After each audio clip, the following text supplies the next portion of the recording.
Akala siguro nito ni Senator Amy dun sa ginawa niya kahapon, yung mga sinabi niya kahapon, akala niya kapag sinabi niya yun, ay yung mga tao ay magagalit kay PBBM or lalabas, magwawala, magrarally, pupunta ng Mendiola, EDSA, Luneta Park, at sasama sa mga DDS. Akala niya siguro ganun ang mangyayari mga kababayan. Nagkakamali ka, Senator Amy.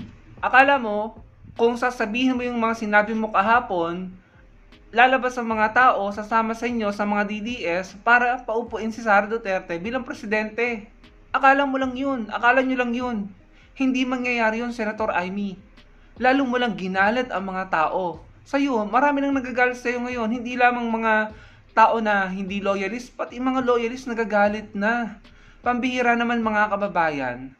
Sinabi na yan ni Duterte noon, yung mga sinasabi ni Senator Amy. May bago ba, mga kababayan? Meron ba bago tayong narinig sa kanya? Sinabi na yan paulit-ulit ng mga DDS ni Duterte. May nangyari ba? May napalaba sila? Ikaw, Senator Amy, inulit mo lang. So anong akala mo yung mga tao magagalit kay PBBM? Unang-una sa lahat, Senator Amy, naging gobernador, naging senador, naging presidente yung kapatid mo, si PBBM. Naging presidente siya at lumipas na yung 3 taon. Bakit ngayon ka lang kumukuda ng ganyan? Bakit ngayon ka nagsasabi ng ganyan? Kung kailan matatapos na yung termino ng kapatid mo, ni PBBM? Bakit? Ano ba? Sinasabotahin nyo ba yung presidency niya? Para kapag bumabasa sa pagka-presidente, hindi maganda yung kanyang iiwan. Anong nangyari sa Philippine Stock Exchange after mong ikuda yung mga kinuda mo? Anong mangyayari sa mga investors? Anong mangyayari sa ekonomiya ng Pilipinas? Pang sarili nyo lang ang iniisip nyo. Yung kampo nyo, yung mga kaalyado mo lang ang iniisip mo. Hindi yung Pilipinas. Ang laki ng negatibong epekto niyan sa Pilipinas. Uulitin ko, matagal na yung sinasabi ni Duterte at ng mga DDS. Wala naman kaming bago narinig sa'yo eh. Anong napala mo? Wala. Hindi nyo pa rin napatalsik si PBBM. Yung 3 days rally nyo, dapat 3 days yun, naging 2 days na lang. Kasi wala naman kayo napapala, kahit kayo mismo itinigil nyo na yung rally nyo. Meron bang uprising na naganap? Lumabas ba yung mga tao sa Luzon, Visayas, Mindanao para paalisan si PBBM? Hindi. Kung magbabasa ka ng mga comment, galit ang ibinabato sa iyo ng mga tao ngayon. Sinong natuwa sa mga ginawa mo, sa mga sinabi mo kahapon? Mga DDS lang. Yung mga kaalyado mo. Kayo, yung sarili nyo lang iniisip nyo. Hindi nyo iniisip yung negatibong epekto nito sa ating bansa. Nag-withdraw ba ng support ang AFP at PNP kay PBBM? Di ba hindi? Matagal na nilang naririnig yan. Matagal na rin naririnig ng mga Pilipino yan. Uulitin ko, naging gobernador, naging senador at presidente ang kapatid mo. Bakit ngayon ka lang kumukuda ng ganyan? Anong tingin mo sa sarili mo? Hero? Hindi, galit na galit ang mga tao sa'yo. And ano sa tingin mo, magiging presidente si Sara Duterte after nun? Hindi, wala kayong mapapala. Alam mo kung sinong natuwa sa mga sinabi mo, sa mga ginawa mo kagabi, Senator Amy? Yung mga senador, mga congressman na ipakukulong ni PBBM ngayong December 15, ngayong next month, papalapit na buwan. Yun ang mga natuwa dahil akala nila mapapatalsik nyo si PBBM at maaabsuelto na sila. Yun ang akala nyo. Yun ang pansamantalang natuwa siguro. Pero ano, pahiya na naman kayo. Wala na. Kahit ulit-ulitin nyo yan, hanggang 2028, hindi nyo mapapatalsik si PBBM dahil majority ng mga Pilipino ang makakalaban nyo dito. Hindi naman kami papayag na si Sara Duterte ang maupo.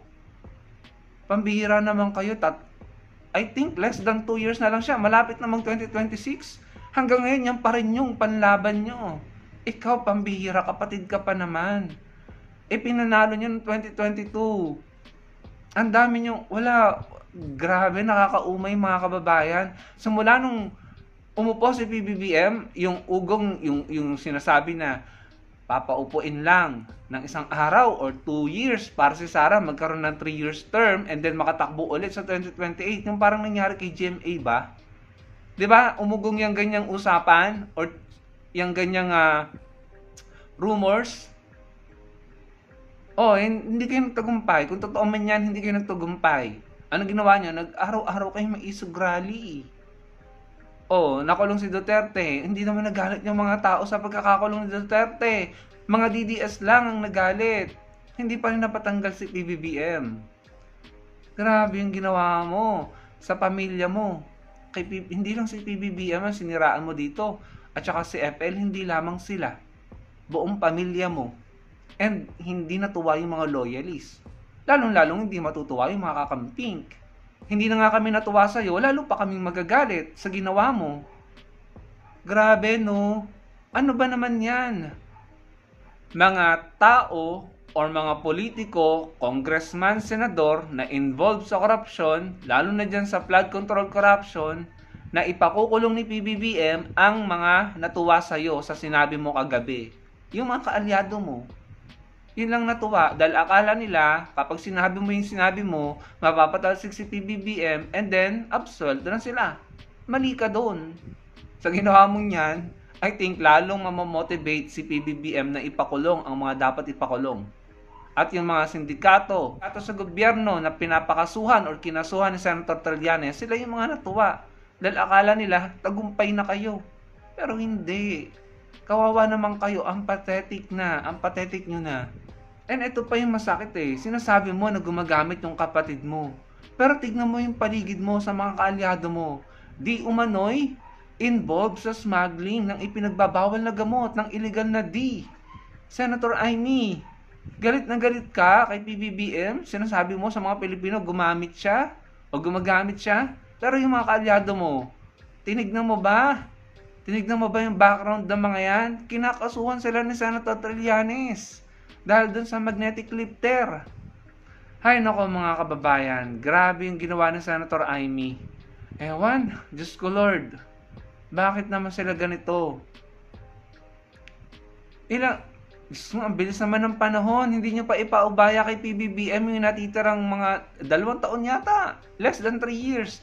2026 na, ilang araw na lang, 2026 na. And then 2027. Sa 2028 naman, hindi naman buong taon. 'Di ba? Hanggang June lang siya. O election na ng May.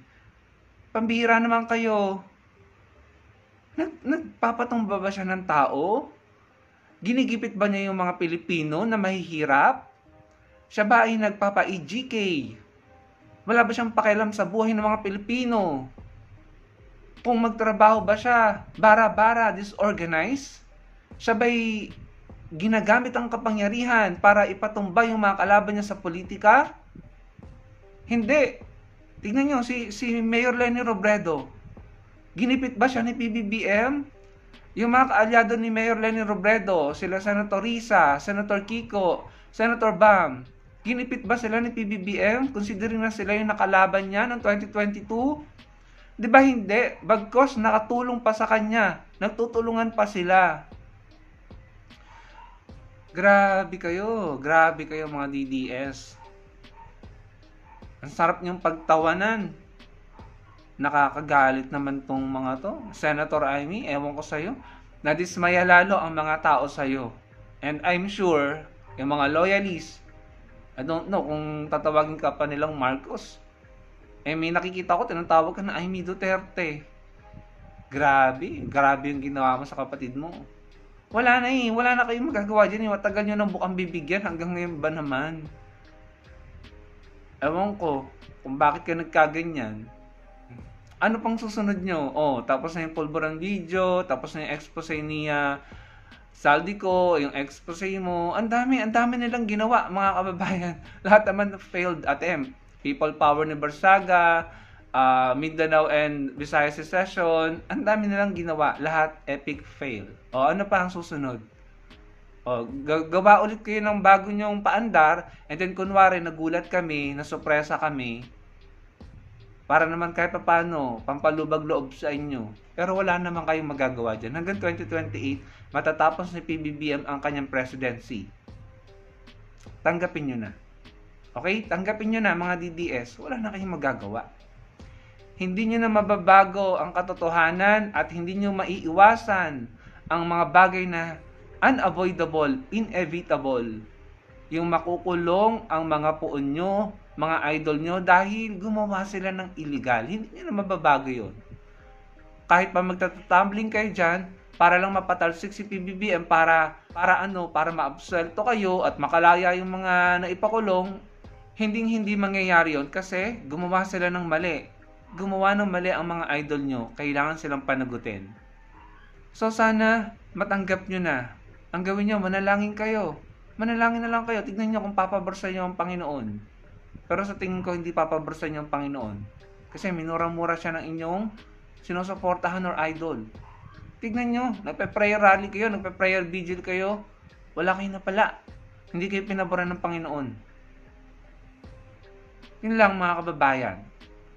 Yun lang po. Nakakapanghina at nakakapanlumo yung nangyari mga kababayan kahapon.